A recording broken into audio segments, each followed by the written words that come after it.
নওগাঁর একটি বিলের প্রায় ৮০০ একর খাস জমি উদ্ধারে কাজ শুরু করেছে জেলা প্রশাসন। অস্থায়ী ক্যাম্পে গণশুনানি করছে উপজেলা নির্বাহী কর্মকর্তা। সেখানে বেদখল হওয়া জমি ফিরিয়ে দেওয়া হচ্ছে প্রকৃত মালিকদের। দীর্ঘদিন পর জমিগুলো ফিরে পেয়ে আনন্দে ভাসছেন বিলপাড়ের মানুষ। বিস্তারিত নওগাঁ থেকে তৌহিদ ইসলামের রিপোর্টে। বিলের মাঝখানে বসে খাস জমি উদ্ধারে গণশুনানি শুরু করেছেন উপজেলা নির্বাহী কর্মকর্তা। নওগাঁর মান্দা উপজেলার উথরাইল বিলের প্রায় ৮০০ একর জমি নিয়ে বিরোধ চলছিল দীর্ঘ কয়েক বছর ধরে।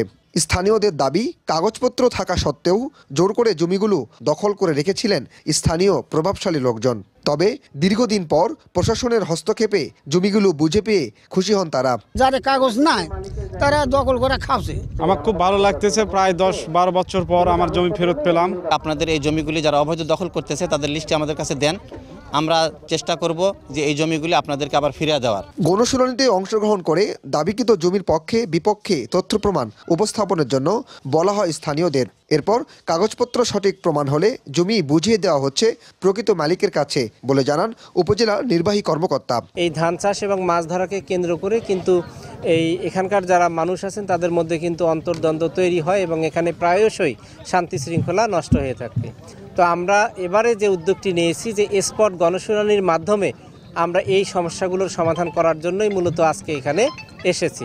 শুধুমাত্র মান্দা উপজেলায় নয়, জেলা জুড়ে হাজার হাজার বিঘা খাস জমি এবং খাস পুকুর উদ্ধারে কাজ করছেন জেলা প্রশাসন। জেলার সকল খাস জমি উদ্ধারের এই ধারাবাহিকতা অব্যাহত থাকবে বলে জানান জেলা প্রশাসক। ইউনিয়ন ভূমি সহকারী কর্মকর্তা প্রত্যেকে ওখানে বসিয়ে প্রত্যেকের কাগজ স্পটে দেখে গণশুনানি নিয়ে যার যার জমি তাকে বুঝিয়ে দেওয়া হচ্ছে এবং আমাদের সরকারি যেটা জমি সেটি আমরা নিয়ন্ত্রণ নিয়ে সেটি আমরা সরকারিভাবে কীভাবে ব্যবস্থাপনা করা যায় সেই উদ্যোগ নিয়েছি। গণশুনানির প্রথম দিনে অংশ নেয় ভারসো ইউনিয়নের 4টি মৌজার অন্তত 1000 কৃষক।